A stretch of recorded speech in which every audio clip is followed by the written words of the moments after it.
Good morning. My name is James Stanger. In this video, I'd like to talk about a recent publication looking at the association between acupuncture and IVF outcomes in women with a poor ovarian response.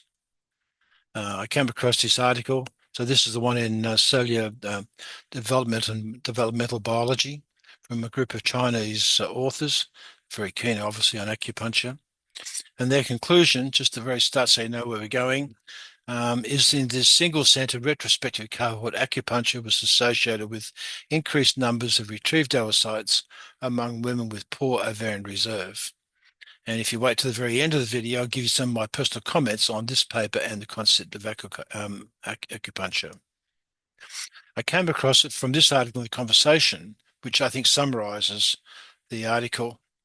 It says, in unpublished findings from our trial, highlight a supportive role for acupuncture with reducing stress, increased relaxation, and improving how women feel about themselves while undergoing the demands of IVF treatment. These findings suggest that while it probably won't improve a woman's chance of having a baby, acupuncture could help women deal with the emotional turmoil in IVF.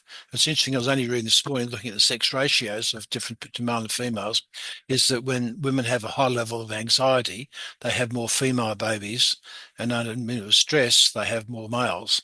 So maybe acupuncture maybe in some way may have a very subtle influence on whether you have a male or a female infant. That's just to the side. In this paper, the Chinese authors recruited roughly about 2,500 people, of which just under 2,000 were eligible. These are people that have poor ovarian reserve, which normally means they have less than 3 or 4 oocytes at a previous pickup. Half had acupuncture for a couple of weeks beforehand, and half did not. Then there's a control group, and they looked at the outcomes. So the patient selected acupuncture, typically 3 sessions a week from the ovarian stimulation right through to the day of embryo transfer, or no acupuncture in either group, right? And this is what they found. So this is the acupuncture group and the control group, levels of probability. When it's been adjusted for different matrices, you can still look at the odds ratio. And the odds ratio should be um, something which is less than or less than 1.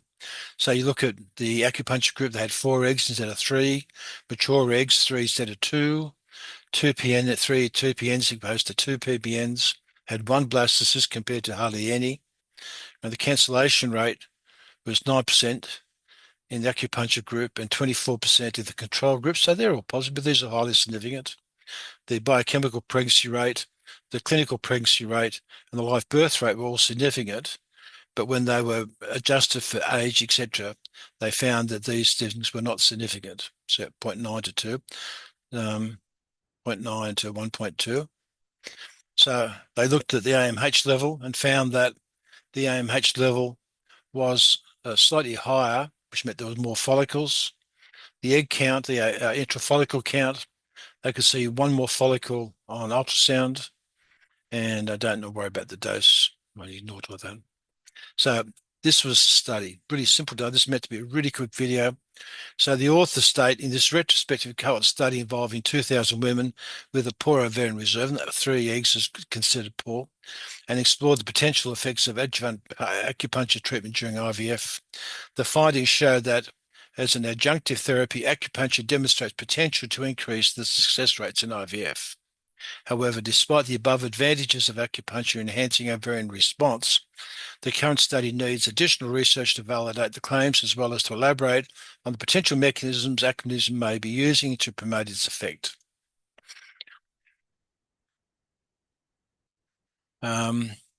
Basically, they need to go back and do a randomized control study. I'll show you some data of that in a minute.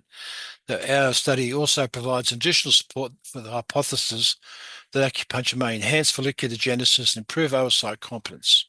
This has been believed to occur via mechanisms such as neuroendocrine control, which may aid in regulating hormones and increase microcirculation, which enhances blood flow to the ovary and may help optimize the ovarian environment to generate better oocytes. And I think all that is fundamentally true. I think that your stress levels, if they're reduced, will give you better blood flow, etc. But there may be a lot more things happening in the follicular recruitment phase that we don't fully understand. Although the acupuncture group showed a higher clinical pregnancy rates, these differences were not significant after adjustment, including for age and etc., indicating the potential impacts of co-founders giving you a false estimate of the value of acupuncture. Despite the above advantages of acupuncture in enhancing ovarian response, the current study needs additional research to validate claims, etc. Okay. So my comments are this. Poor ovarian response is the single critical determinant of a disappointing success in IVF, either due to mature age or low ovarian reserve. Anything to increase the number of oocytes is welcome and will be embraced by clients desperate to deliver more oocytes. So if you've had a go at IVF and you've got two eggs and maybe one egg, one embryo, and it didn't fall pregnant, you go back to your doctor and say, well, what can be different? The doctor could say, well, we could try acupuncture. And in some cases, you might get one extra egg, maybe an extra embryo, but it's unlikely that it will deliver you an extra baby. But there may be hidden benefits and it shouldn't be dismissed just because you may not be able to demonstrate more babies at the end. Having a more stress-free treatment may be advantageous to you. So I make the point acupuncture is relatively harmless as an adjunct therapy and may in some cases deliver a better outcome. So you can't actually say that if you have acupuncture and it falls pregnant, then in fact that may have helped you fall pregnant. Whilst it may generate a few more oocytes, like other studies that also produce more eggs, like enhanced platelet therapies, etc., it rarely translates to a higher pregnancy rate, which after all is the name of the game. In this study, clients received 3 sessions of acupuncture a week from starter stimulation and transfer. This is a big, that's 3 sessions a week for possibly 3 weeks. That's a big commitment. But I just wanted to come back and show these studies are really interesting. And the individual study, they've done a trial, 2,000 patients is a lot. But even with those 2,000 patients, they can't demonstrate a significantly higher live birth rate. But there's just enough inkling there to suggest maybe there is something to do. So what you then want to do is look for randomized controlled trials or a meta-analysis such as this one produced in the Lancet, safety and effectiveness in the 10 common in vitro add-ons, a systematic review and meta-analysis. So acupuncture would be considered to be an add-on, but it wouldn't be particularly expensive, right? But you can demonstrate if you look at acupuncture, no matter how you go about it, it makes no difference to live birth. Right. And so in the evaluation of acupuncture, 91 potential trials. So this has been looked at an awful lot. 91 potential eligible trials were identified, of which 70 or 69 were excluded for trustworthiness. The 22 randomized control studies evaluate acupuncture compared to either sham acupuncture or no treatment. For the outcome of live birth, the pool analysis showed no effect on acupuncture. However, there was substantial heterogeneity. And I think the way I interpret that is that even though overall, if you apply acupuncture to everybody, you will demonstrate no additional gain. But we're not all the same. We're all different people. And I'm a far receptive to the idea we all have different sensitivities to things. And because there is some degree of heterogeneity, that tells me there may be subpopulations where there is an advantage. And maybe the people that are really, really stressed by IVF and they have acupuncture which calms them down a bit, then they're being brought back into the norm where maybe the sex rate's a bit higher.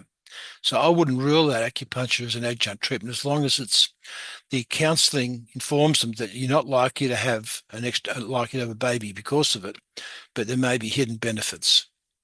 So that's just a very quick video. You want to know my name is James Stanger. I've had more than 50 years experience in IVF. I'm not a medical person. This information is not medical advice, but it may help you in knowing what questions to ask about your treatment with your doctor and maybe to help in understanding the advice you receive. If you like what I'm doing, please subscribe because there's more coming once or twice a week. And press like, but the most important thing you do is tell other people about my site. My aim is to provide education to both clients of the clinic plus the staff. And the more people that know about it, the more I'm doing my job. So tell everyone. And I just want to know from my sponsor, which is my own, I'm sponsoring myself with this, although I'm always happy to have other people help me sponsor. But my sponsorship is my Ferde company, which is an online EQA and training program for IVF and embryology and andrology. And it looks at all these things. And if clinics are involved in these schemes, they're more likely to be making the same and consistent decision, which was the aim of the site. I'd like to thank you if you persevered for this long. I know IVF is a personal journey that involves the action of many techniques and ideas, and processes and staff, and helps to understand all aspects of this journey. If you like the information I provided, please tell other clients about this and please subscribe. And what I like to do is say goodbye and hope this thing has been of value. Ciao.